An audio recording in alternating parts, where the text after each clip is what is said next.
اللہ تعالیٰ نے فرمایا کہ ورتل القرآن ترتیلا، قرآن پاک کو ٹھہر ٹھہر کر اور صاف صاف پڑھو، ایک ایک لفظ واضح ہونا چاہیے۔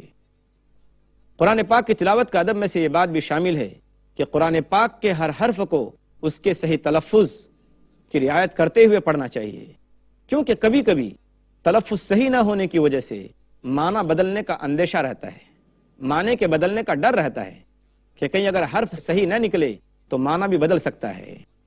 ناظرین کرام، اللہ تبارک و تعالیٰ نے انسانی طبیعت اور انسانی فطرت کی کتنی رعایت رکھی ہے۔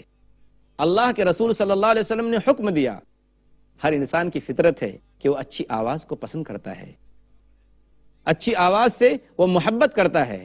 سنیے اللہ کے رسول صلی اللہ علیہ وسلم نے کیا فرمایا، نسائی کی روایت ہے، زینوا القرآن باصواتکم، کہ اے لوگو قرآن پاک کی تلاوت کو اپنی آوازوں سے خوبصورت بناؤ، اپنی آوازوں کے ذریعے قرآن پاک کی تلاوت کو خوبصورت بناؤ۔ دارمی کی تو روایت اور بھی اس سے زیادہ وضاحت کے ساتھ موجود ہے کہ حسن القرآن فإن الصوت الحسن یزید القرآن حسنا۔ اس حدیث کو شیخ ناصر الدین البانی رحمۃ اللہ علیہ نے صحیح کہا ہے کہ اے لوگو قرآن پاک کی تلاوت کو اپنی آوازوں کے ذریعے خوبصورت بناؤ، اس لیے کہ اچھی آواز قرآن کے حسن کو بڑھا دیتی ہے۔ عن ابی ہریرہ رضی اللہ عنہ یبلغ به النبی صلی اللہ علیہ وسلم ما اذن اللہ لشیء ما اذن لنبی حسن الصوت یتغنى بالقرآن۔ اس حدیث کا مطلب کیا ہے؟ آپ صلی اللہ علیہ وسلم نے فرمایا کہ اللہ تبارک و تعالیٰ کسی چیز کو اتنی توجہ سے نہیں سنتا جتنی توجہ سے کسی نبی کا اچھی آواز سے قرآن پاک پڑھنا سنتا ہے۔ صحیح مسلم کی روایت ہے، حدیث نمبر 1845۔ ناظرین کرام، اللہ تبارک و تعالیٰ نے قرآن پاک کے اندر جگہ جگہ یہ بات بیان فرمائی کہ لوگو قرآن پاک کو غور سے پڑھو، سمجھ کر پڑھو، اس میں تمہارے لیے نشانیاں ہیں، اس میں تمہارے لیے عبرت کی چیزیں ہیں، اس میں تمہارے لیے سبق ہے۔ قرآن پاک کے آداب میں سے یہ بات بھی شامل ہے، ابن ماجہ کی روایت ہے کہ آدمی جب قرآن پاک کی تلاوت کرے تو دور سے دیکھنے والا جب دیکھے تو یہ سمجھے کہ اس شخص کے اوپر اللہ کا ڈر اور اللہ کا خوف سوار ہے۔ کیا فرمایا آپ صلی اللہ علیہ وسلم نے، ان من احسن الناس صوتا بالقرآن الذي اذا سمعتموه يقرأ حسبتموه يخشى اللہ، کہ اچھی آواز میں قرآن پڑھنے والا شخص وہ ہے کہ جب تم اسے قرآن پڑھتے ہوئے سنو تو تمہیں ایسا لگے کہ وہ شخص اللہ سے ڈر رہا ہے۔ تو قرآن پاک کی تلاوت کا ایک ادب یہ بھی ہے کہ جب قرآن پاک کی تلاوت کرے تو آدمی کے اوپر اللہ کا ڈر اور رقت طاری ہو۔ قرآن پاک کی تلاوت اتنی آواز میں کرے جس سے دوسروں کو تکلیف نہ ہو۔ نبی اکرم صلی اللہ علیہ وسلم نے فرمایا، الا ان کلکم مناج ربہ فلا یؤذین بعضکم بعضا ولا یرفعن بعضکم بعضا فی القراءۃ، جامع الصغیر جلد 2 حدیث نمبر 2636، کہ سنو، خبردار ہو جاؤ کہ تم میں سے ہر شخص جب وہ قرآن پاک کی تلاوت کرتا ہے تو اپنے رب سے فریاد کرتا ہے، لہذا تم میں سے کوئی دوسرے کو تکلیف نہ پہنچائے اور کوئی شخص دوسرے سے اپنی آواز کو قرآن پاک کی تلاوت کے اندر بلند نہ کرے، اونچی نہ کرے۔ لہذا قرآن پاک کی تلاوت اتنی آواز سے کرنی چاہیے جس سے دوسروں کو تکلیف نہ پہنچے۔ بلکہ ایک حدیث میں تو اس طرح سے موجود ہے، عن عقبۃ بن عامر رضی اللہ عنہ قال قال رسول اللہ صلی اللہ علیہ وسلم الجاہر بالقرآن کالجاہر بالصدقہ والمسر بالقرآن کالمسر بالصدقہ، جامع الترمذی حدیث نمبر 2919۔ اس حدیث کا ترجمہ یہ ہے کہ زور سے قرآن پاک کی تلاوت کرنے والا ایسا ہے جیسا کہ کوئی شخص سب کو دکھا کر صدقہ کرے، اور دھیرے سے پست آواز سے قرآن پاک کی تلاوت کرنے والا ایسا ہے جیسے چھپا کر کسی کو صدقہ دے۔ اس حدیث سے یہ پتہ چلا کہ اونچی آواز کے مقابلے میں اگر دھیمی آواز سے کوئی شخص قرآن پاک کی تلاوت کرتا ہے تو یہ بہتر ہے۔ اس کے بعد قرآن پاک کی تلاوت کے دوران اگر کوئی ایسی آیت آتی ہے جس میں رحمت کا ذکر ہو تو اللہ سے رحمت کا سوال کرے، اگر کوئی عذاب کی آیت آتی ہے تو اللہ کے عذاب سے پناہ مانگے، اور اگر کوئی ایسی آیت ہے جس میں اللہ کی بڑائی، اللہ کی پاکی اور اللہ کی تسبیح بیان ہو رہی ہو تو آدمی اللہ کی پاکی اور بڑائی بیان کرے۔ حضرت حذیفہ رضی اللہ تعالیٰ عنہ کہتے ہیں کہ نبی اکرم صلی اللہ علیہ وسلم کا عمل یہ تھا، اذا مر بآیت خوف تعوذ، کہ کہ جب آپ صلی اللہ علیہ وسلم کسی ایسی آیت سے گزرتے جس میں عذاب کا ذکر ہو تو آپ صلی اللہ علیہ وسلم اللہ کے عذاب سے پناہ مانگتے. وَإِذَا مَرَّ بِآيَةِ رَحْمَةٍ سَأَلَ، اور جب کسی ایسی آیت سے گزرتے، کسی ایسی آیت کی آپ تلاوت کرتے جس میں اللہ کی رحمت کا ذکر ہو تو آپ صلی اللہ علیہ وسلم اللہ کی رحمت کا سوال کرتے.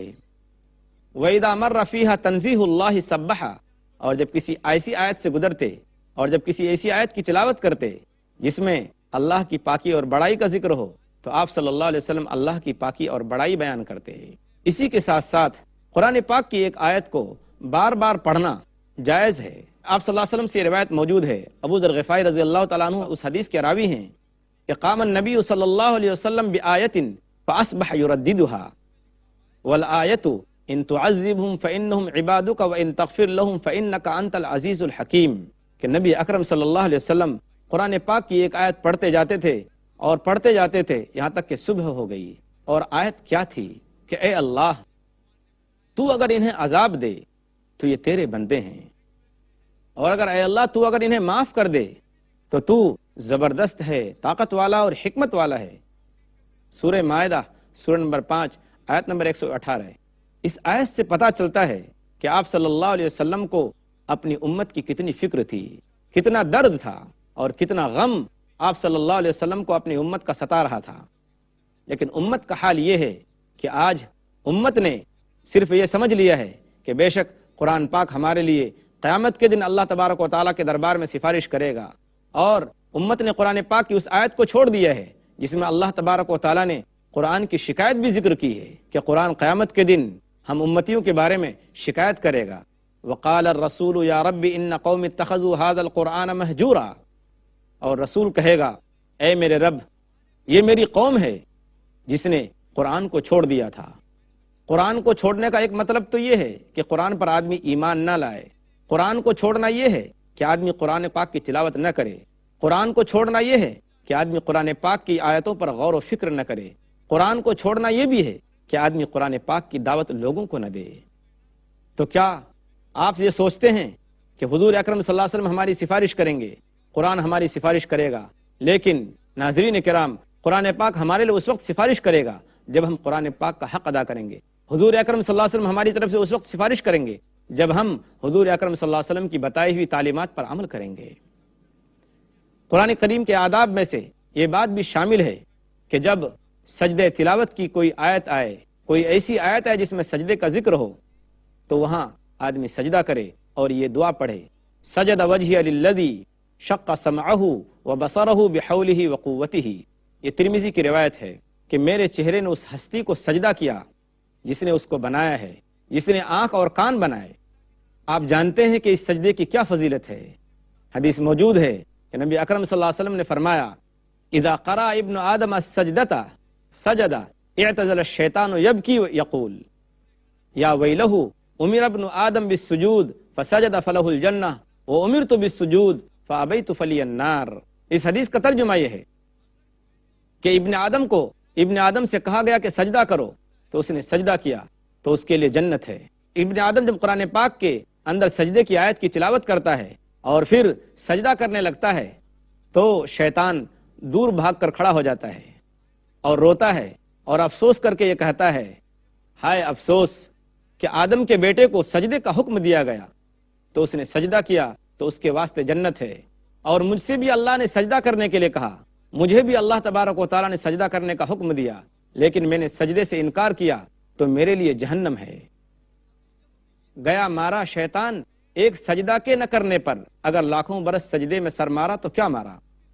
قرآن پاک کی تلاوت کا اور اس کے ادب کا تقاضا یہ بھی ہے کہ قرآن پاک گھروں میں بھی پڑھا جائے، قرآن پاک کی تلاوت گھروں میں بھی کی جائے، کیونکہ نبی اکرم صلی اللہ علیہ وسلم کا صاف حکم موجود ہے لا تجعلوا بیوتکم مقابر وان البیت الذی تقرأ البقرۃ فیہ لا يدخلہ الشیطان. جامع ترمذی حدیث نمبر 2877. اس حدیث کا مطلب یہ ہے کہ اے لوگو اپنے گھروں کو قبرستان مت بناؤ، قبرستان مت بناؤ، مردوں کی جگہ مت بناؤ، اس لیے کہ وہ گھر جس میں سورہ بقرہ کی تلاوت کی جاتی ہے اس میں شیطان داخل نہیں ہوتا. آج ہمارے گھروں کا حال کیا ہے؟ بالکل اس حدیث کے مانند کہ ہمارے گھر قبرستان بن گئے ہیں جہاں قرآن پاک کی تلاوت نہیں. ہاں ایسی چیزوں کی آوازیں ہمارے گھروں سے آتی ہیں جن سے اللہ اور اس کا رسول ناراض ہوتا ہے۔ ہم دعا کرتے ہیں اللہ تبارک و تعالیٰ سے کہ اللہ تبارک و تعالیٰ ہمیں دین کی صحیح سمجھ نصیب فرمائے اور قرآن پاک کی تلاوت، اس کے آداب کا خیال کرنے کی توفیق عطا فرمائے۔ آمین۔ وآخر دعوانا ان الحمد للہ رب العالمین۔ والسلام علیکم ورحمۃ اللہ وبرکاتہ۔